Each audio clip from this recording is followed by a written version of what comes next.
We continue, and we begin and end today, chapter 31, full chapter.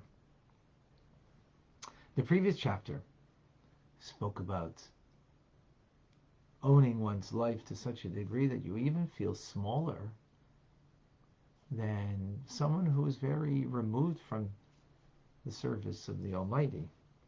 Someone who is just, perhaps just a pleasure seeker in life. While in the Bainani's life, someone who is looking to always grow, looking to always become better, and serving the purpose that they were created for, what God needs them for. Now, the problem that comes with this is that when you look inside and you own your life, is it could bring you down. It could bring you down. When you dwell upon this stuff, you can become somewhat lowly in spirit. And as we learned that the concept of being down, it's not holiness itself. It is from klipa. Now, mind you, it's from the good part of klipa. Klipa means the shell that covers over. So it's on the healthy, good part. But nonetheless, klipa it is. Because it's not holiness. Why is it not holiness? Why is it not ownership and like looking in and trying to? So the Alter Rebbe explains that that divine presence only abides when a person is joyful. Interesting. Only when you're joyful can the divine be present in you. So, therefore, when a person is, down on themselves because of spiritual matters, so it is a good element, but a good element of klipa. Now, and just to underline that truth, that joy is the only vehicle for the divine to be part in your life, is that during prayer or Torah study, like we're doing right now, a person must be full of joy. There shouldn't be a downer. So if there's anything that has a downer in your life that you need to own, doesn't belong right now, right? Doesn't belong. The only thing that belongs right now is an attitude of joy in the Torah that we're learning. Now, yet sometimes we need to humble the negative side within us. And the way we do humbling is, the forest, the tree is cut down with the wood of the tree, right? The axe is made from the wood of the tree. In other words, you fell the forest with of its own kind. You fell the negativity of you of its own kind, meaning with coming down on it. Negativity on the negativity, which two negatives make a positive. And this is the idea that every sadness or every ownership that brings us down will be a profit. What's the profit? The joy that comes after the sadness. This is something we explained earlier. In other words, so the sadness, over here, meaning that we're coming down on ourselves to own our lives. So it's not full of joy in that when you own whatever you need to own. But there's a profit that comes from it. There's a joy that comes from it. Now the Alter Rebbe says that the truth is, we're using the term sadness, but maybe that's how it begins, right? That we own our stuff, there's a certain sadness, but it needs to then develop into something that's called not sadness, but which is the term in Hebrew atzvus. But really what it needs to be, which is the beginning of what we spoke about chapters 29 and 30, owning your stuff in a way that you have a dullness of heart, you want to break that tendency, or that which is covering over the divine soul, to allow the joy to emerge, which we'll get into. So before that, you're owning and trying to submit that negative force within you in order to bring you to crush it, that negativity from within, again, through crushing two negatives, making the positive. But here the Alter Rebbe says, really, it should not be a sadness. And maybe it begins that way because we think about our situation. But then it needs to develop into what he calls mirirus, which is actually a bitterness. You're bitter at your situation. Oh, bitterness. Now that's a holy attribute. Because sadness is only like, oh, you feel weighted. You feel like a heavy heart. You're weighted. There's no change there. And that's why it's from Klippa. That there's a potential. It's only a means to an end. Feeling the weight of whatever negativity from within. Bitterness is not, what's the word? Bitterness is not towards oneself, by the way, in one situation, not towards another. Bitterness is not feeling weighted, not feeling heavy because of the situation that you're, where you're holding. But bitterness is actually turning on a dime your direction. And that's a healthy thing. Just like joy derives from the attribute of kindness, of chesed, so bitterness, severity, expresses itself as an expression of gvura, which is one of the attributes. So there's times that we need to have gvura. We need to have that strength, that bitterness, that we look at our situation and I gotta change. The sadness is feeling, oh man, look where I'm at. That's only a means that will hopefully get us then to be bitter, that we will actually make a change. We will actually become different. We will turn on a dime, directions in life. And from there we can actually sweeten through gvura, through this bitterness, we can sweeten the severities, if there's any severities that are in our lives to be a judgment, that we can sweeten it and can come out something with a good conclusion. And therefore, that's why sometimes you need to rage against yourself in that negative way. The raging coming from a sense of, I gotta change. But a person needs to do this at an opportune time. And then what you do is redirect afterwards. After you do this, then say goodbye to it.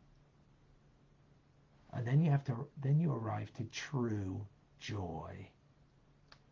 It's actually a comfort in your heart that you have a double measure over here. Why? Because you owned your stuff, you dealt with it, and now you've eliminated it because you're not dealing with it anymore. You don't deal with stuff all the time. That's not how you're not supposed to live life that way. Deal with it, and you move on. Move on where? To joy. To really being full of joy. Now,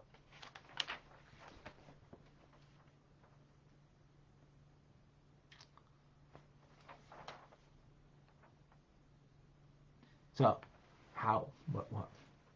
So this is the conversation the Alter Rebbe gives that we can have in ourselves.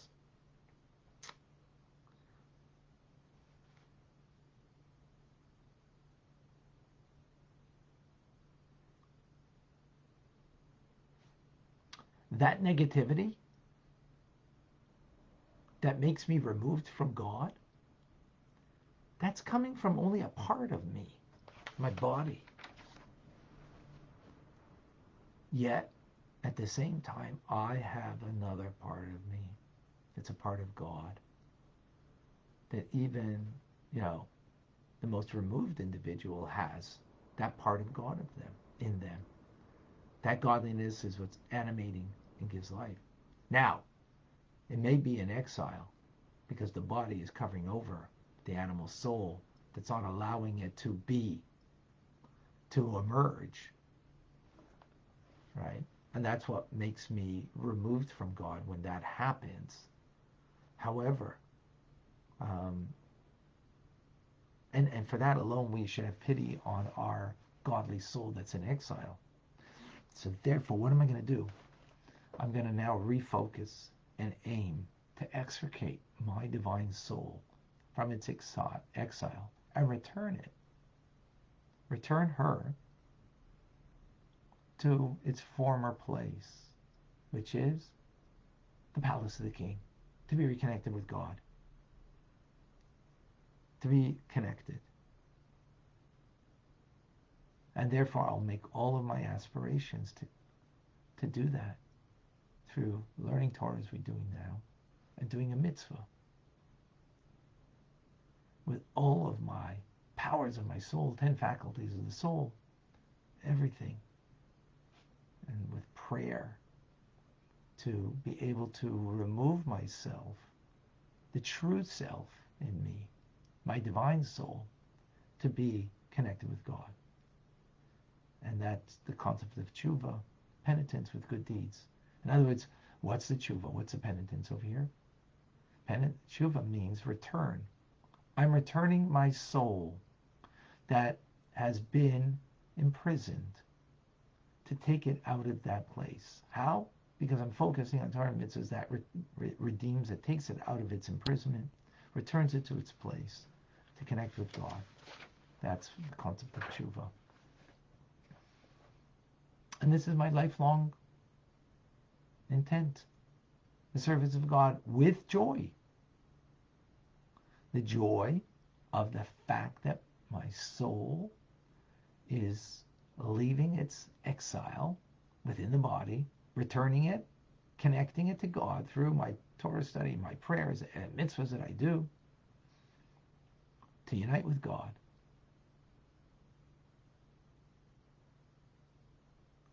And that's what our sages say, that one should engage in tshuva throughout their life, because this is the concept of tshuva, of returning from the place of exile, imprisonment, and just focusing in on doing that, and free my soul. What greater joy is there than the release of the imprisonment of me, of that part of me, of the prince that's a captive, that has been subjugated to hard labor, turning a millstone in prison, covered with filth, and then you're released, brought free to the house of your father, the king. Wow.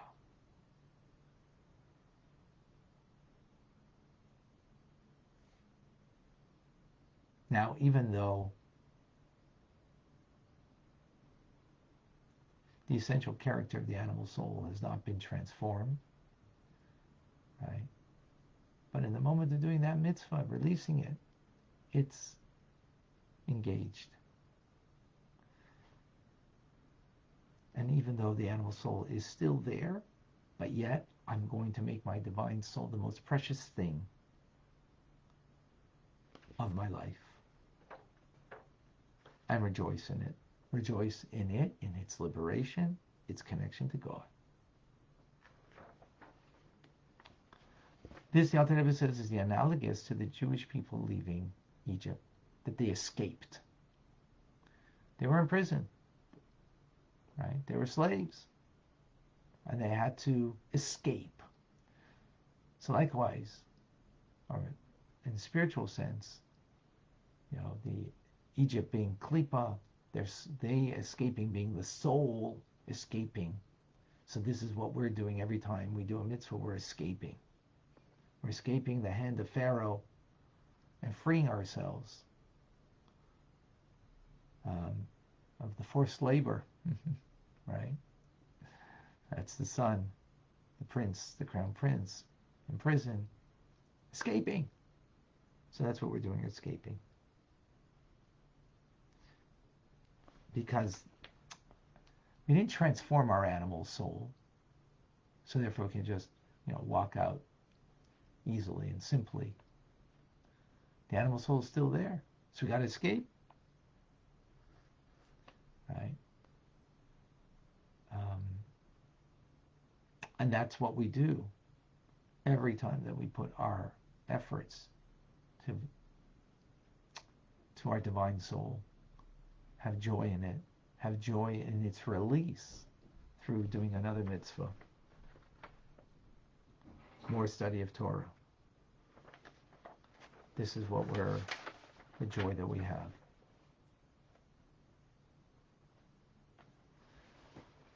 They're downstairs.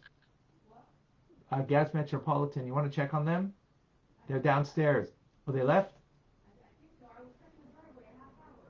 Ooh. Yeah. So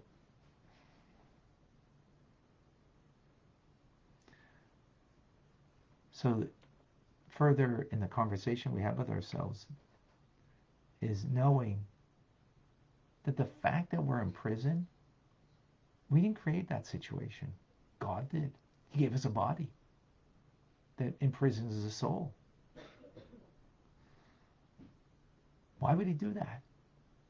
Why would he bring such a descent of the soul into a body to be in prison? Because it's, of course, for the subsequent ascent that comes, that I can elevate not just my divine soul, but even the animal soul in the moment that I'm released from prison through the mitzvah and the study of Torah that I engage in. I engage the animal soul at that moment also. Even though I didn't transform it, but it's also released in the moment. And therefore, this is what my sole aim in life will be, and what joy that brings.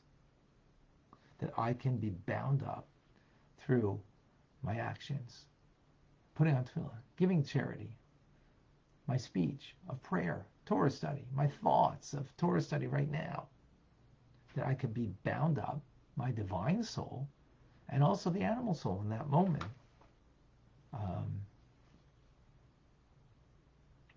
And this brings a true gladness of the heart.